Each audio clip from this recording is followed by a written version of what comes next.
Shazam! Okay, today we're going to do our top 4 useless exercises in the gym. If I ever see you at the YMCA in Wyckoff, if I see you at Gold's Gym in Paramus doing these exercises, I will come after you and tell you to stop. Anyway, I just don't want anyone to waste our time. What I think is that we only have enough time in life.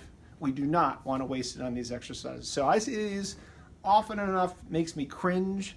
I get a little sick to my stomach because they're not really doing what you think they're doing, or they're wasteful. I think you really should focus on things that have the biggest bang for your buck. Okay, so let's start with the first one. You'll see a lot of times people will be said, I'm working on my rotator cuff muscles. So there's a series of 4 muscles in the shoulder.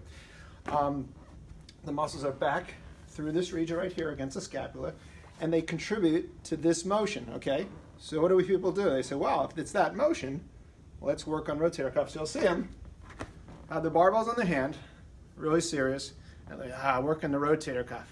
Yeah, feeling the burn. Well, you might be getting a burn, but it's probably not the best burn you can get, because in this position, it's kind of gravity eliminated. You're really working, if anything, you're working your biceps isometrically, just to hold the weight, and you're kind of moving the arm out. It's not nearly as effective, like don't kid yourself, nearly as effective as doing it in side lying. So you can lie on your side, put a little something underneath your arm so your arm's a little bit out, and you're essentially going to make sure it comes to your stomach, and then you're going to rotate out like this and back down. Great way to work on one of a series of rotator cuff exercises. This is one of the ones. It's not the only one for the rotator cuff. Okay, just like that. Okay, all right. So that's one way to do it. Don't do it the other way. You can also do it on the cable column.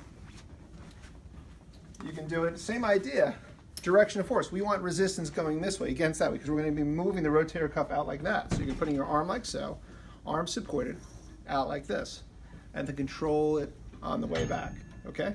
So that's one way to do it in the cable column. Big key thing with the cable column is you want to make sure you're not moving your trunk back and forth as you're trying to position your arm. And unfortunately, it's probably better to do it with dumbbell weights with smaller increments. The cable column goes up by like 5 or 10 pound increments. Sometimes these are very small muscles. It's hard to kind of get the right. You kind of compensate with other muscles when you use too higher weight. And the cable column sometimes is too much of a jump in between plate weights and such. So that's just something to keep in mind. So don't do that exercise. Okay. All right. The next one we're going to talk about is my cheat sheet right here. Is side bend exercises, these trunk exercises. So they're holding the weight. Guy's there. He's watching. He's working on his sides, working the muscles of the side of the body. Let's say obliques and such. And he's doing this. It's kind of like a seesaw. There's really not as much muscular contraction as there can be. I'm not saying you're not working. Some of the muscles are active, but basically you're counterbalancing it on this side as you're going to this side. This weight is supposed to be challenging the muscles on this side, but now you have this weight helping you out and counterbalancing it. And you're doing this seesaw. If you're a minute on a seesaw, it doesn't take a lot of pressure on either end to create movement, okay? So if you are gonna do it, and you wanna do this exercise, just take one away. Really basically just do a nice side bend exercise, nice and controlled. This isn't a lot of weight for this, but I'm just trying to demonstrate. Side bend, you can feel a little bit of pressure through here, like so. Or if you have some pain in side bend, I have people just do a walking exercise holding the dumbbell, kind of like half of a farmer's carry, and he'll just walk like that, and that'll stress this portion of the trunk, in addition to other things. We can't completely isolate just the trunk. But do not do the seesaw, back and forth. You're probably not getting a lot from it. All right. Another one I love, which is more of a cable column. This is my guys. I'll call it my limited range guys. These are the guys I'll show you a demonstration right here. They're sitting there, and they've got the whole stack. Like they're basically racking the whole stack. This whole rack of weights they're doing. They feel kind of good about it. And what they're doing is they're going from here, and they normally grunt a little bit too. They go,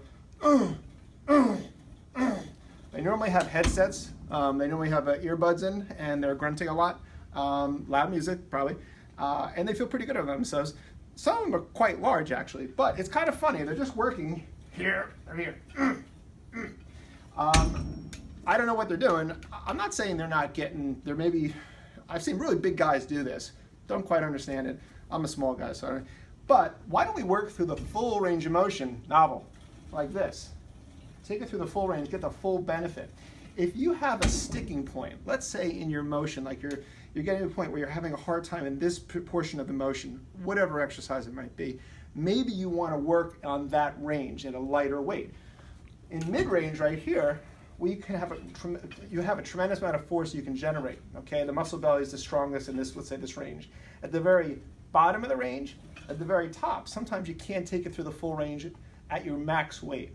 So what you can do is you can work on partial range, let's say, and then maybe work on full range at a lighter weight. So you go to the full extent of tricep extension and all the way up. Just different ways. So maybe I'm wrong. Maybe there's a reason why they're doing it. I don't know it. Looks kind of silly too, and they grunt a lot. Anyway, so that's the, I'll call it the limited range. You'll see this with bicep curls, especially on machines. It seems like the guys on machines love to do limited range, and they'll just go, and they'll kind of, and the funny thing too is, a lot of these guys, especially with bicep curls, they lean forward as the arm goes up. So the weight's kind of not moving. So they're going, let's get this right. So watch the weight. Remember, you got to grunt when you do these ones and you show them at home. So they're going, they're grunting, listening to loud music. And they typically have an 80s t-shirt on too. I've noticed that. It's kind of hiked up like that, and it shows like class of 86.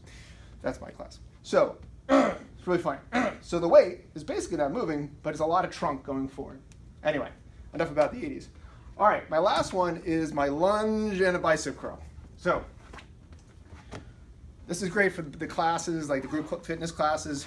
They have a little Reebok step here in front of them, like this. They have shoes on. Sorry, I went shoeless today.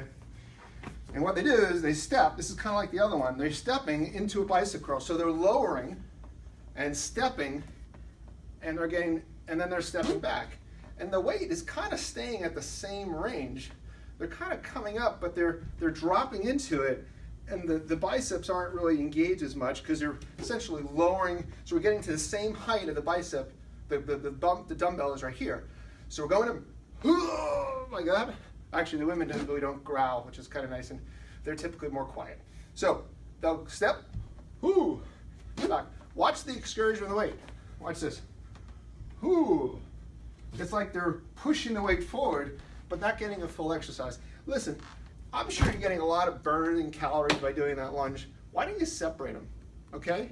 That's one time where I don't want to combine all my exercises. Maybe sometimes we should just do a bicep curl and take it through the full available range of motion and do our lunge next.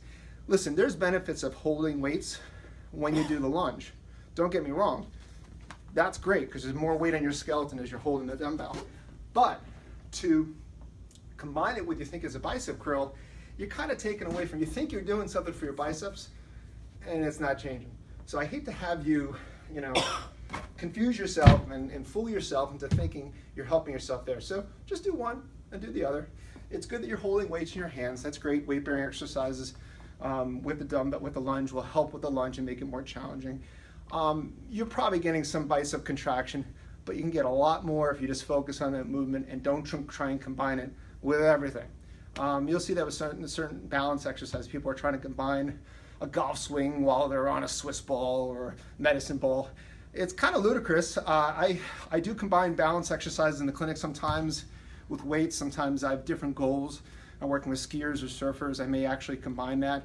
But you got to know what your goal is. So anyway, I hope to help you out. Don't do my top 4 useless exercises. If you live in Wyckoff Area, Paramus, Ridgewood, I may see you. Don't let me catch you doing that. Okay?